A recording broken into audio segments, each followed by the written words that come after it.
Welcome to the Iowa Power Leaders Summit. We're glad you could all be here with us today. I want to just take a quick moment and introduce our three panel speakers. I'm going to give a little housekeeping information about how the event is going to go and kind of the order of things, and so stay tuned for that. But first, we do have Todd McGowan, Vice President of Commercial Lending at Midwest Heritage Bank. This, for those of you participating through Zoom, this is not actually recreating the dating game. This is actually our three panel speakers. Hailing from Iowa State University, with a major in economics, 16 years banking experience, a bunch of different banking and commercial lending experience in his background, and well equipped to be able to answer questions about that. And he's involved in a lot of different community organizations, and just a great guy to be able to answer some of the questions that have been submitted and some of the topics that are relevant today. We also have Roger Stalheim. He and I have been friends for a while, and he is the president and founder of T.A.B, Iowa. And his background is a degree from University of Iowa, insurance and marketing, 30 years of experience working in the insurance industry. And he has started and managed a number of companies of his own, as well as been helping people for the last number of years, working through how to better their businesses, and he's going to talk a little more about that. Each one of these gentlemen also are going to be talking about what they specifically bring to the marketplace at the end of the question and answer time. So they'll have an opportunity to kind of give you, okay, this is what we can do to help you if you want to follow up with them later on. And then finally, we got Drew Harden. He's the president, co-founder of Blue Compass, who also is hosting this event. And he grew this from just a little two-person startup in 2007 to make it Iowa's largest digital marketing agency. He's published author. He's famous all around the world. But you're going to really enjoy, I think, all three of these guys. I mean, I could read the bio. It's all on the website. But each one of these gentlemen bring specific expertise to the conversation, and it's going to be relevant to all of you that are participating. This first question is going to be for Todd. What does a bank look for when granting a loan to a business? Sounds like this is specifically business wants to get a commercial loan. What do you look for in that? Yeah, it's a multifaceted approach that the bank looks at. Obviously, we look at the purpose of the loan, seeing if it makes sense for what is going on with the economy and overall with the business plans the owner has. We look at the collateral to make sure that it lines up as a secondary repayment source in the event that something bad was to happen. Obviously, that's not the goal for a bank, but we want to make sure that the bank is protected from that perspective. We also look at the character of the business and the individual to make sure that it aligns with the bank's goals. And then probably the most important thing is we look at cash flow. Cash flow is, we look at historical cash flow and see how the business is trending, and then projections to see if you buy a piece of equipment, if you buy this real estate, how that impacts the bottom line, and make sure that it's sustainable to the business. Great. All right. Thank you, Todd. Drew, one of the opening questions for you would be, why is it so difficult to get leads or sales from social media? This is a question we get a lot. We hear this a lot. Social media marketing can be incredibly frustrating. And I remember back in the mid-2000s, 2005, 2006, 2007, all these different social media platforms started to pop up, and businesses got very excited because we all thought, hey, this is free marketing. And I remember a lot of social media marketing organizations popping up that just did marketing on social media. And it was such a big deal back then, but today if you look around, almost none of those same organizations are around anymore. And the reason is getting leads, getting direct sales on social media is very difficult for most organizations. And that's because of intent. When someone goes to social media, they generally don't go to find information about a service or a product. The intent when someone goes to social media is entertainment, connecting with friends, etc. And that's very different than if someone would go to Google, where the whole purpose of going there is literally to find something, to search for a product or a service or something like that.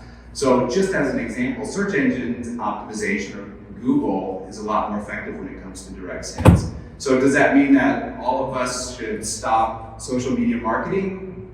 No. Social media marketing is still really effective for awareness. So it's really good at the top of the funnel. So getting your organization out there, getting awareness about your product or service, sharing really good content, sharing your organization's expertise. That's what social media is good for. So I think it really has a great place in the whole marketing funnel for your organization. But if you're anticipating and getting a lot of direct sales, for most organizations in most industries, that's not always feasible. And we see sales for some type of our clients directly from social media, but it has to be a really specific type of organization. So you're saying we should put our business name on our grandkids' sweatshirts so that when we post pictures of our grandkids, we get business leads? That's exactly what I'm saying. Okay. It's very important. It's called grandkid marketing. It's very effective. It'll be big in 2021. Cheap labor. There we go. All right. That's the theme of next year's conference. All right, Roger. Here's an opening question for you. Your organization uses peer boards for helping leaders develop. The question is, how is a peer board different from a mastermind group? What are those terms talking about? That's a great question.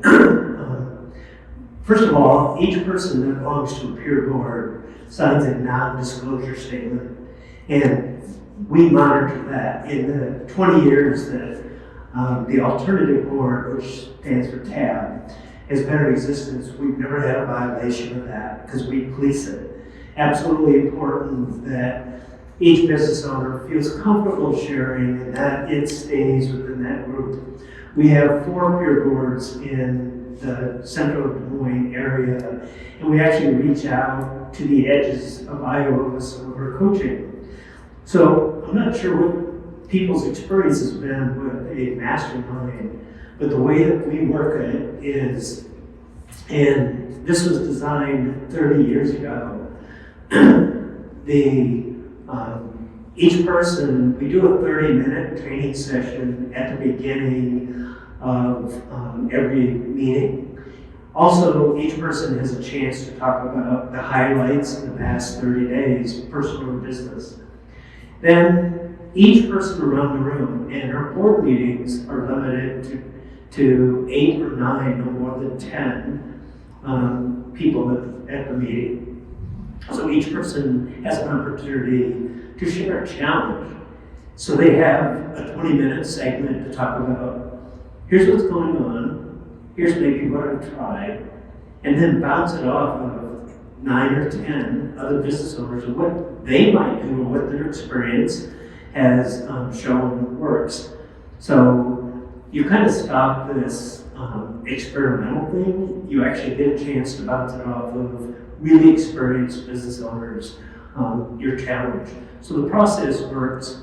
We go around the room, one person at a time talks about a challenge, then we go around the room and ask questions, because sometimes they'll use acronyms or things about their business to better explain. And then we'll go around the room again to get the input from each individual. What would you do if you were running Joe's business? What would be your steps? What is the solution? You know where he's trying to take his business, so what would be the things you'd do?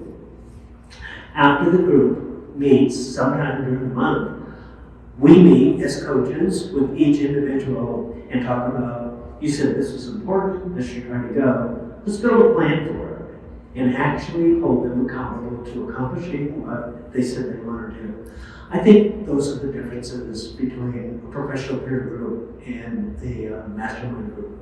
And it sounds like, Roger, that the board consists of people from various industries so that you're getting that variety of perspective. Right, so at each board, that's why we have 4 separate boards, but each person at any board meeting is not competing or their spouses with anybody else on the board. We want them to be able to talk about what's really going on. Great, excellent. Thank you. Todd, I'm going to come back to you with a second general question. What would you say are some tips that you can give to a business that is just starting out? They want to be successful in that initial phase, launching, of course, is critical time. What would be a few tips that you'd like to give? Sure. One of the common things us bankers see is somebody that's very good at their trade or industry and wants to go out on their own. But how do they do that? For instance, a plumber is very good. I have clients, I can do this, but they get it, they start their business, they put their name on their business, they start taking appointments, but then what do I charge? How do I do the appointments? How do I do the books? How do I order inventory? All those other things that seemed easy when you were just an employee are now on your plate as an owner. So what I see commonly is you're very good at what you do, but all the other things that surround it, you might need help with. And so probably the best tips I can give would be surrounding yourself with a good team. And I say this a lot of times to my clients or potential clients is make sure that you have a good attorney, make sure that you have a CPA that understands your business, make sure that you align yourself with a bank that has a common understanding of your industry. Would it make sense for you if you're a marketing company to align yourself with an ag bank? Probably not. Or if you're an agricultural, would it make sense for you to align yourself with a commercial bank that doesn't necessarily do agriculture? Getting a business coach. All these, having key advisors around yourself that can help guide you and point you in the right direction. Most businesses will either make it or fail within the first couple of years. And a lot of that has to do with the fact that, yes, you're good at what you do, but all the other pieces around that you need help with. And if you don't have the help with it, you can get yourself in a pretty big hole and at a point where you're probably not going to be able to recover. All right, excellent. Good advice. You wouldn't happen to know a good bank. I'm just kidding. I'll get to that. I know a few. All right. Let me ask Drew the next question here. What's the best thing a business owner or the person that has stewardship over the website could do to get it to what people say, like rank higher on Google? What does that even mean? And then what can they do? Sure, so I talked about the frustrations of social media marketing and not gaining traction there. For a business that's trying to get their name out there, maybe the only thing that's more frustrating than social media marketing is what's called search engine optimization, or SEO. Getting your business to appear higher in Google than your competitors. And we've all had the experience where we go out there and we Google some service or product, maybe in our local vicinity, and our competitor is outranking us. And it's really frustrating because you know you do it better, you have more to offer, you feel like your page is higher quality, and yet they're outranking you. So that's a really great question. And we run into that all the time with different organizations. So Google's entire purpose is to provide valuable content for users. Google doesn't want someone to come to their search engine, search for a term, not be able to find what they're looking for, and then leave and go elsewhere. So the number one thing you can do to have better search engine optimization, to appear higher on Google, is, put simply, have really great high quality content on your website that serves your audience, and have a really good user experience on your website as well. So that's the foundation of it. Search engine optimization seems really intimidating because it seems like there's a lot of tricks and a lot of different things you can do, and there are, but that's the basis of it. If you go into it with the mentality, how can I better serve my target audience? That's ideal. And so quickly, a few ways to do that more specifically is actually increase the amount of copy that you have on your web page that you want to rank well. And that goes counter to a lot of the ways that people think about the web. People always think, people want to get to my website, they need to get in, see what they're looking for, quickly leave. The web is a platform for people who have low attention spans. And I think that's kind of an old mentality now. I think we need to move away from that. Think about how much time you've spent on a blog article or a web page about a topic that you are really interested in. You've probably spent 5 minutes, 10 minutes on a good piece of copy.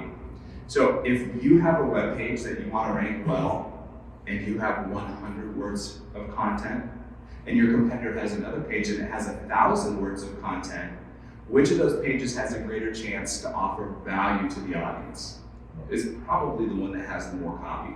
So I'm not saying you need to write gobs of copy and be redundant. It has to be high quality content. And we always encourage clients as well, give away your expertise. Don't just brag about yourself, but give away expertise. That's what blogging and content marketing is all about. So that's one of the things you can do to increase search engine optimization.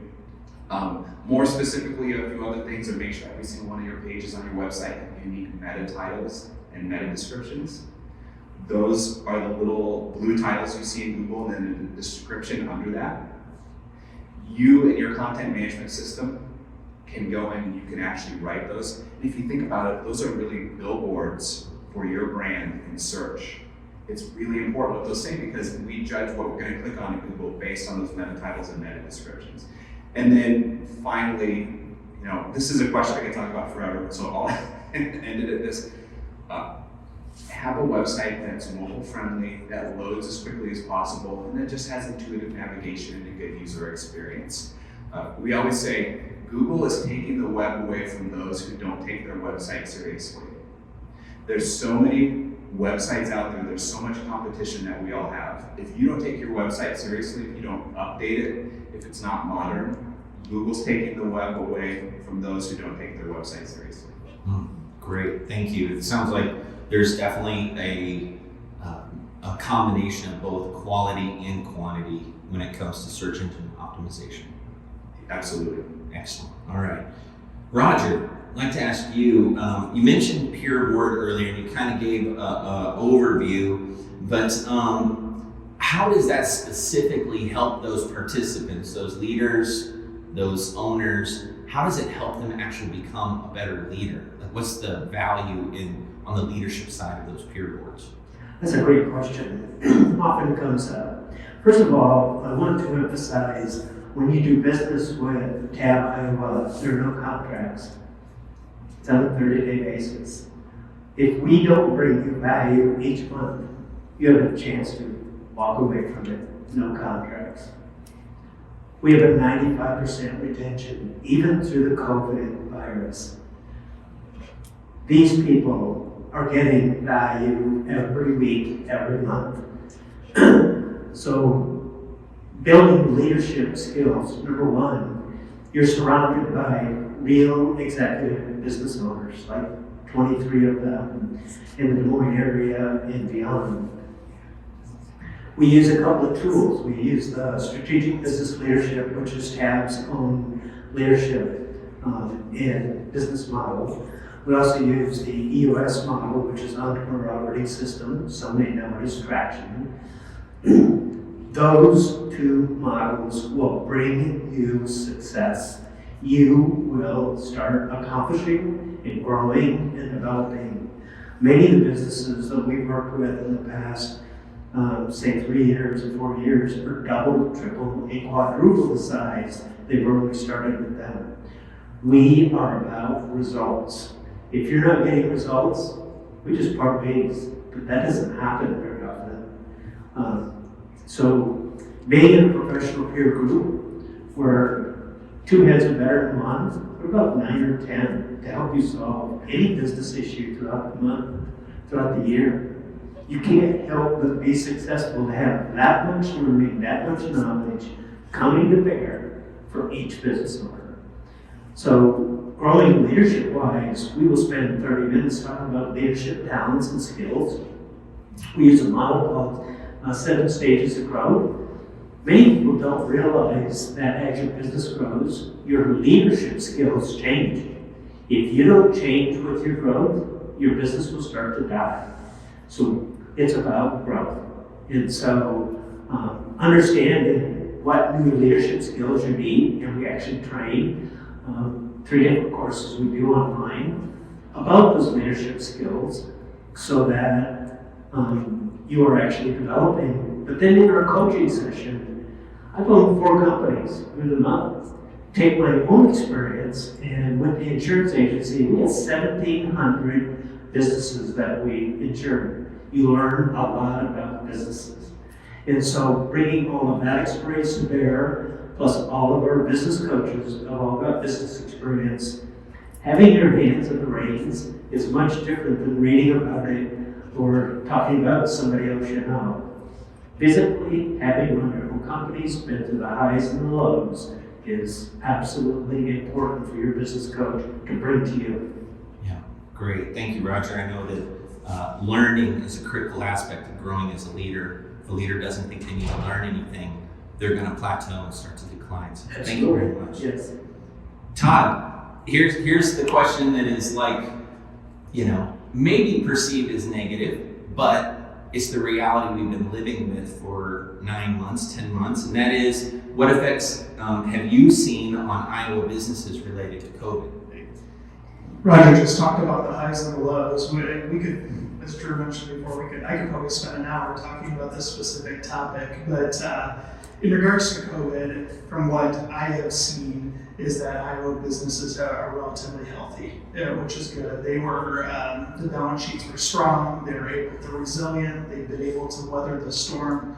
There's certain industries that have been decimated though. The restaurant, the hospitality, the travel industry, the retailer that relied on walk-in traffic and maybe didn't have a website ready to go. So we're seeing a shift in how people do business as well. You're looking at businesses trying to do a diversification of their income streams, that maybe they were focused on one specific thing and now they're adding other products or services, just trying to get creative during this.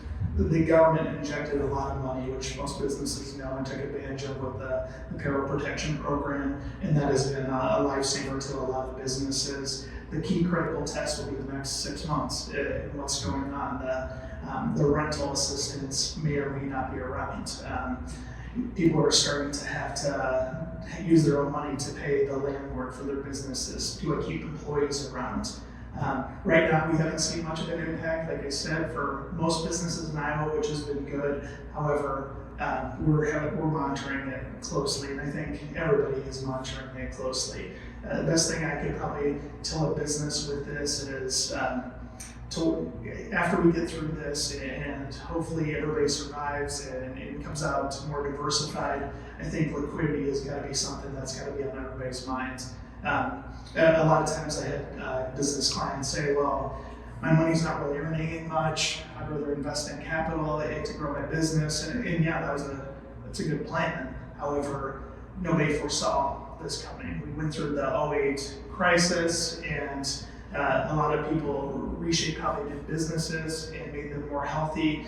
However, a prolonged pandemic is not anything anybody anticipated. So the best piece of advice I can give is to look for diversified income streams, to make sure that liquidity is something that's on the top of your mind, specifically going forward when you're able to build cash reserves, to make sure that you have an operating cushion to be able to weather the storms, because who knows if there's going to be another round of payroll assistance, who knows if there's going to be rental assistance. We just don't know those things. And for the most part, I'm hearing that people are working with borrowers that are struggling, especially since a lot of this wasn't self-inflicted. I mean, you can't control outside forces. And so you're seeing some landlords make concessions. You're seeing banks work with industries that may have been affected more heavily than others.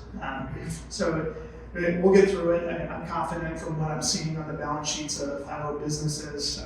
Cash flow for 2020 is probably going to be something that we'll look at, but it won't be judged as critically as it has been in the past, because of money that was injected into the business, how much of that was true operating earnings versus or income versus was injected.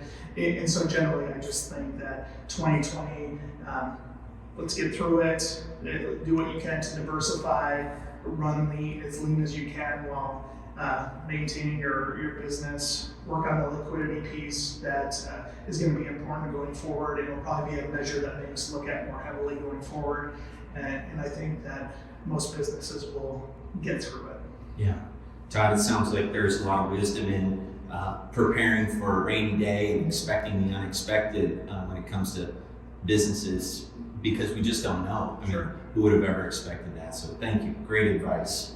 Drew, a lot of people think about lead generation. They invest, they put resources, a lot of resources into their websites, and they're one of their purposes is to try and get business to come through their website. So what would be some general tips for people to get more leads to their website or get more engagement to their website? The first question we ask whenever we start working with a client on a new website is, what's the number one thing you want someone to do when they get to your website? And I think that's a great question for us all to ask about our websites. What's the conversion you're looking for? And of course, it might be a few things, it might be different things, but we always ask, what's the number one thing you want someone to do? And sometimes as business owners or as marketers, we just think it's important to have a website, but we don't ask those questions. So I think it's really important to start there. And then we always talk about call to actions. Make sure your homepage and every page on your website have good calls to action. And in other words, they point the user in the direction you want them to go. Now, of course, as I spoke about before, your website should add value, it should give away your expertise, it should be a resource for your target audience, but it's also okay to try to encourage your users to take certain actions. And so, in many cases, on the websites we build, for instance, we will create really clear, evident, visible buttons that say get started or contact us today, not just up in the header, but on every single page. So on our website, we have numerous service lines, and on every single service line page, there's a little form embedded within it. So while someone's reading about our service, they can just reach out and contact us there. They can also click a button up in the navigation that says contact us. There's also a big orange button that's on every single page that says get started. And if you go to a blog article, we will do a really good job of linking to our contact us page, linking to other service pages. There's a little button on the side that says contact us. So, try not to be unnatural and hitting your user over the head about it, but always encourage them to do the action you want them to take. So in many cases for small businesses, that's simply reaching out via a contact us form. It could be giving them a call. Make sure your contact information is really easy and evident to find. Maybe you want people to sign up for events. Maybe you want people to buy a product. So there's a plethora of things that you might want people to do on your site. But just making that really clear call to action on as many pages as possible is important. And then of course, beyond that, bringing more quality users to your website is a big part of that as well, because the more people on your site, the higher the percentage of people, the more people that will ultimately convert. It sounds like investing in putting resources into a good website takes the website from far beyond just being a big stone monument out in front of your business. It actually creates this informational, interactive, directional sign. Absolutely. Your website is not a brochure. It's a focus group of dozens or hundreds or thousands of people every single day. And so not only can you serve them and tell your story, but look at the analytics. Try it at least once a month. Look at your Google Analytics, whatever analytics you use. You can tell how people are reacting to your message, what pages are most popular, where they're dropping off. If you have Google Search Console hooked up, which I really encourage you to do if you don't, Google Search Console, you can see what search terms people are typing in to find you. And so that's really valuable as well. So not only can your audience learn from you, you can learn from your audience. Yeah, excellent. Thank you. Roger, I'm gonna kind of blend in something that was implied in a few of the attendee questions as well, but I want to ask you about measurable results that your clients have experienced by participating in peer boards, and also maybe mention something about accountability, how the peers keep each other accountable. So the measurable results and the accountability. Great. Every week after, or every month after the peer board meeting and the new peer board meeting starts, one of the activities we do is we go around the room to each person who's participating. And to each person, what did you commit to last month, and have you made progress? In doing the coaching session with each of those people, I know they're making progress, but to report back to the rest of the people. And we instruct our members, if I don't ask that question, it's your responsibility to ask the person sitting next to you. If they haven't talked about what results, what moves they made, they need to be talking about that. So it's accountability across the board. So talking about measurable results, that's extremely important to us. Results is really our focus. So one of the individuals we started working with is a polymer manufacturer. In a 5-year period, he's gone from the owner being the salesperson and having about 12 employees to 5 years later in roughly $400,000 of revenue to 4 years later having 5 salespeople operating in 5 states instead of 60-mile radius in Des Moines, and revenues in the terms of about $4 million. This guy, one of his goals, one of his personal vision goals, was to own a house in Florida. He did that 2 years ago, paid cash for it. That's a success. He got, we looked at his personal vision. What did you want personally out of this business? And what did you want business-wise? It's kind of like a bicycle. The front tire is your personal vision, and the owner sitting in the seat, directing where he wants to go. The back tire is the business. That's the power. That's where the money comes from. So another business owner that, and I could talk about 30 or 40, but another business owner is a CPA. When I met him, he had about 8 employees, struggling, hasn't had a new client in 3 or 4 years, and wanted to increase his business. 4 years later, he is 3 times larger. He has 7 CPAs, 23 employees, and instead of retiring in 2027, he's talking about retiring in 23. That's success. Personal vision, business vision, working together. Another business, just talked to this gentleman 3 days ago. He is a parts distributor. When I met him 3 years ago when we started coaching, he was running the business by himself and had about $2 million with him. Yeah, $2 million worth of revenue. Yesterday, 2 days ago as we talked, he's at $10 million. He has 3 employees. He's strategically aligned in 3 states instead of just Iowa. And so we are re-engaging to take him to his new level where he wants to go. And so the whole conversation is, here's where I want to go. Here's what my goals, my rocks are, if you know the EOS process. And show me, let's lay out the path. And what do we need to do it? We use 7 or 8 different tools, and the tools are very effective.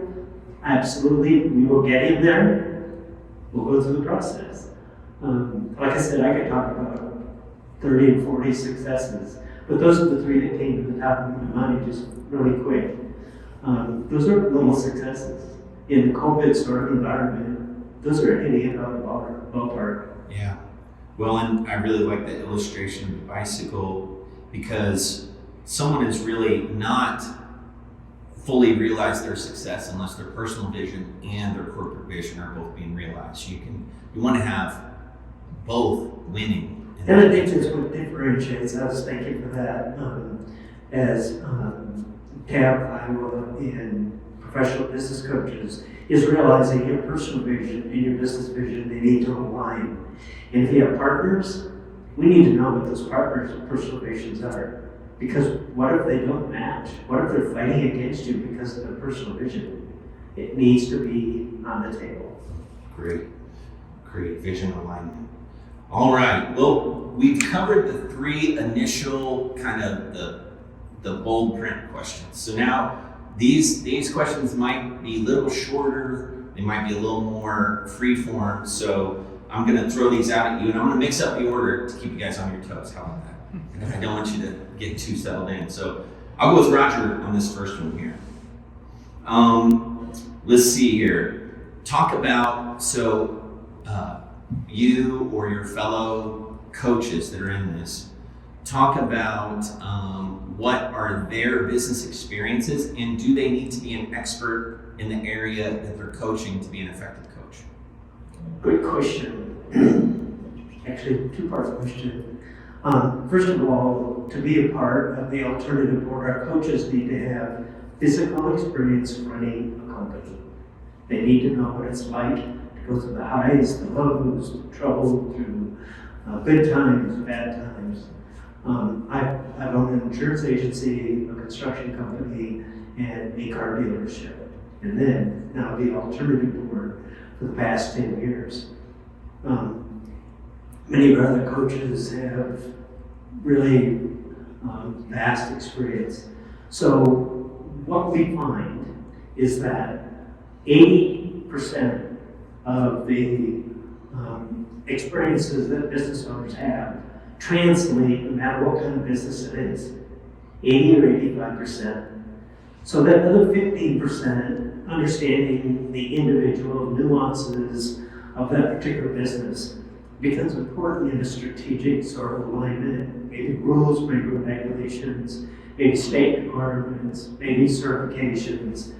We absolutely we never want to violate those. We want to be absolutely in step. So paying attention to those things as we apply the tools that we use for the particular business challenge. And then, in a peer group, gleaning that knowledge base of 20, 30 years. I mean, we've got business owners who've been in business 40 years. No matter what your challenge is, pulling that learning to come to bear for your particular challenge is amazingly, when these business owners, when they leave a meeting, they are charged. They are ready to meet their challenges of their day. And throughout the week, as we do business coaching, to be able to fine-tune using our business experience to help them meet that experience and glean what they've learned from the other members. So imagine with me, sitting in a board meeting with 9 or 10 other business owners. You could potentially learn 9 or 10 different challenges and get a heads up because you're going to face them. I mean, 80 or 85%.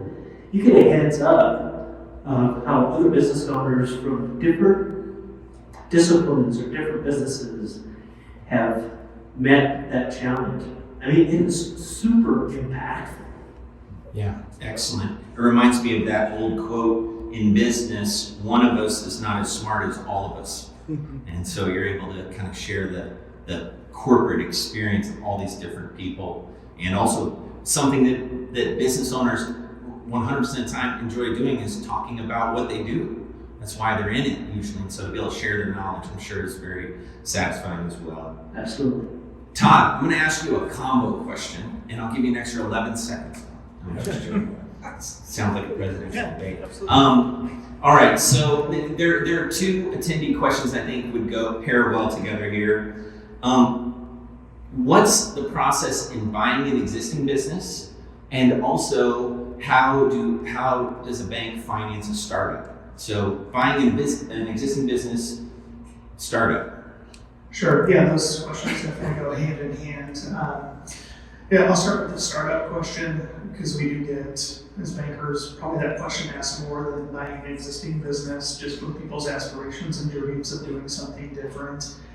Generally, when starting a business, the main route that banks will look to finance is via the Small Business Administration. One of the key critical pieces that a bank will initially look at is, do you have experience in that? If you don't have experience in that, it will be probably very difficult for you to be able to start something like that, just because you need to have a business plan. You have to have some general understanding around that. Once you get past that hurdle of, yeah, I'm working here, but I want to start a business, Then you go through a pretty vigorous business plan and perform projections as to what the business, how it would perform. There are SBA centers located around the state of Iowa called SCORE that help with businesses looking to start up or existing businesses do some of that. And then there's also business plan workshops that are put on as well. So you'll need that. You want to make sure that your personal financials are in shape. The days of being able to buy a business or finance a business with no cash down or anything of the past, you're going to have to make sure that you have some equity into the game. If you're starting a business via the Small Business Administration, you're probably looking anywhere from 15 to 25% down. So that's something to keep in the back of your mind. Or maybe some, in lieu of that, maybe some other collateral that you may have to pledge in lieu of cash. So that's kind of the how to start a business. To buy an existing business is a little bit easier, but generally still goes through the Small Business Administration. And the reason why is when you're buying a business, you're buying generally more than just the inventory and the assets of the business. You're buying what's called goodwill, which is the name of the business, the intangible value of the business. And so there's no real, it's hard for a bank to be able to collateralize the name of the business. And so the Small Business Administration comes in and provides a guarantee to the bank to incent the bank to be able to, and help the borrower be able to make the purchase. If you have an existing business that is similar to that and you're looking for an expansion opportunity, a lot of times you have equity within your existing business, you've had proven cash flow, maybe it's a merger of operations. A lot of times you don't have to go via the SBA that way because you already have a proven track record to be able to do that. You probably have the cash flow maybe to support that, or combining the two, the cash flow is there, and then the merger of the collateral to be able to do so.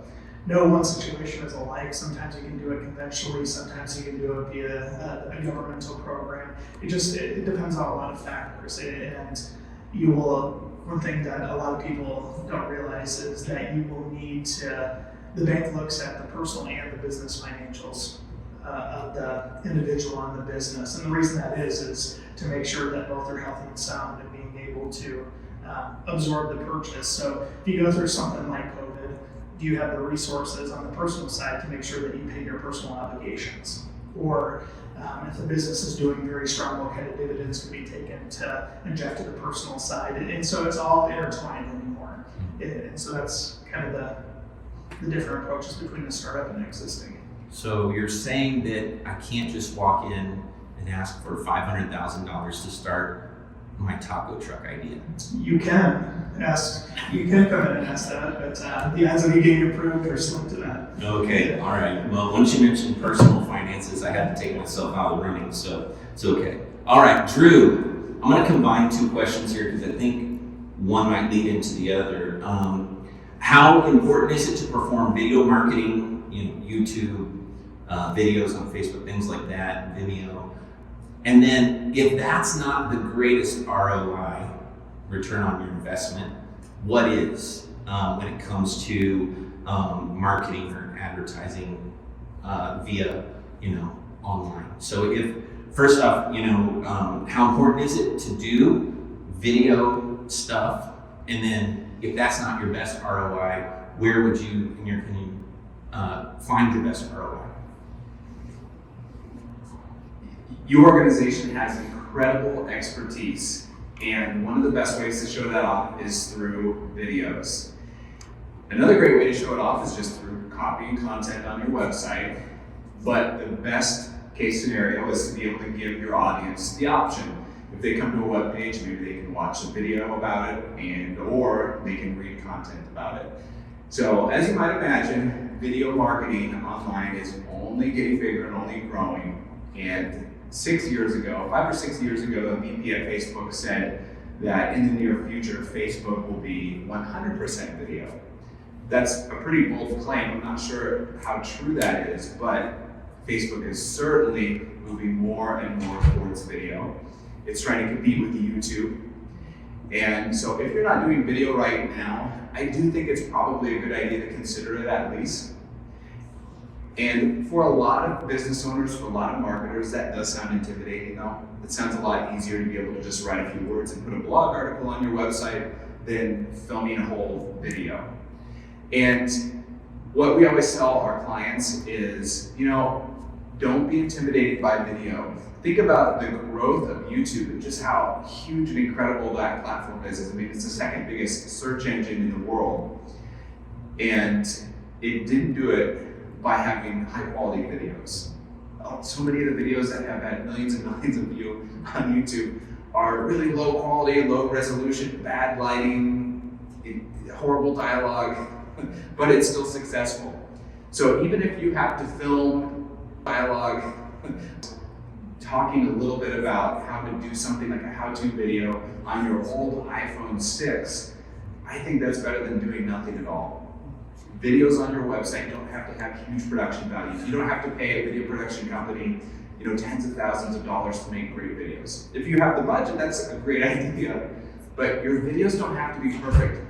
Perfection is the enemy of completion. Don't feel like you have to have perfect videos, but if you can get in the habit of every week or even just once a month having someone in your office talk a little bit about one of your products or services, giving away some of that expertise, not just talking about how great you are, I think that's a really great opportunity.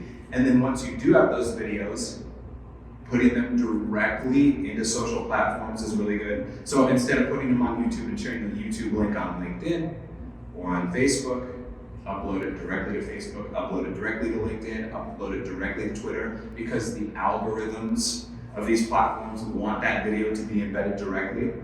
And if it is, then more people will see that post.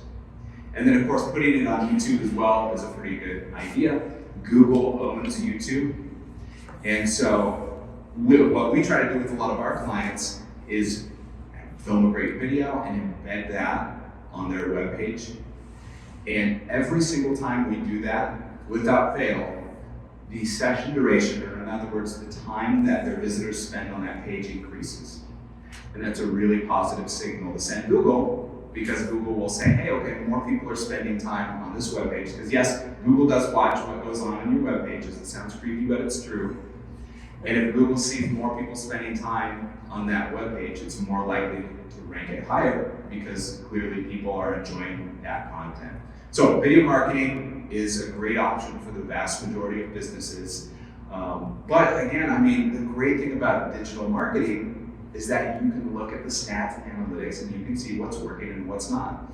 So, videos might not always get you that direct sale, but I do think they can play a very important part in that marketing funnel. So just watch, how many views are your videos getting? Are they helping your web pages? Are they ultimately leading to more conversions? Keeping an eye on those analytics, again, is really important. All right, I do have a follow-up question from one of our participants on Zoom here.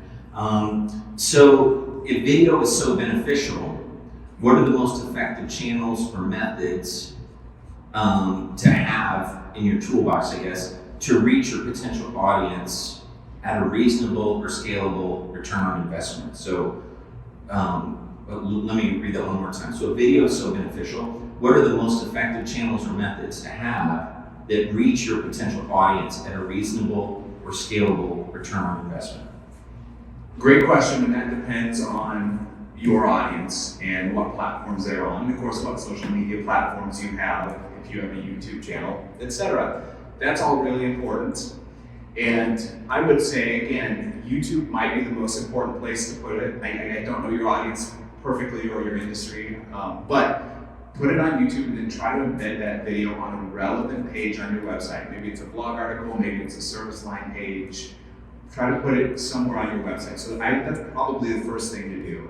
And then my guess is that you probably have a Facebook account. Your business probably has a Facebook account.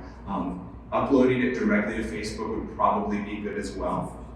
And not for every video, but if you do have a little more promotional video, or that one that you really feel has good content, it is pretty nice to do a boosted post to Facebook or LinkedIn or whatever it might be, or a YouTube ad.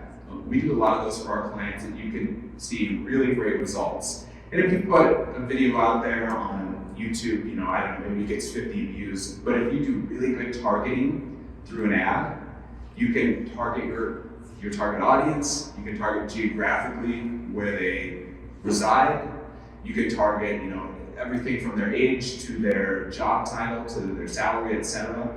And that can help you really get the right eyes on the ad, and you can get thousands and thousands of people to see this for a relatively inexpensive budget. So consider some ad spend for your videos as well. Yeah, I think that addresses the ROI part of that is really for such a small investment compared to the good old days where you put an ad in the newspaper, or you buy this giant advertisement in a phone book. You can spend a fraction of that and get a great ROI. Yeah, you can spend $20 and get a couple thousand people to see this who are in your target audience if you do it right. Yeah, excellent. Okay, thank you very much. Roger, I want to come back to you because many people, as I did, believe that a coach, a consultant, a mentor, and a therapist are all the same thing. Therapist, maybe not, but it feels like that, right? So, but could you maybe make a distinction of the differences between coach, consultant, and then how does mentoring fit into that? What's the main difference between those? A coach will bring information and bring it to a business owner or an individual and teach them what they need to know to take their business forward and basically give them the information and the tools to do that. A consultant will link arms with you and actually develop the process and the system with you or for a fee and then hand it to you as a semi-completed project. So this coming Friday, we have this drainage company, farm drainage company, and we were able to bring in some filming people and go on site when they're doing farm drainage tile. And so Friday, we are literally going to help them complete and do the voiceovers and the information in partnership with them, linking arms for the result. I've also coached that company for several years and helped them implement better processes and systems and handed it to them for implementation. I've been to the meetings and helped do their level 10 meetings. Also, I'm in the process of training their leadership team to think in terms of management leadership skills to get results. That is coaching. So I hope I've distinguished. Yes, it sounds like they're both important things, but they are different. They're not synonymous. It's kind of like a dance. Sometimes you're leading, sometimes when you're dancing, you sort of push your partner into position, and that's kind of consulting. Or sometimes you're leading, and that's more coaching. Got it. Where does mentoring fit into that? Pardon? Where does mentoring fit into that ecosystem? Yeah, mentoring is more about, I've learned a particular skill, for instance, sales skill, and I sit down and literally help them implement the tools and the pieces of mentoring because I've taken my skills and now I'm literally transferring my success to you.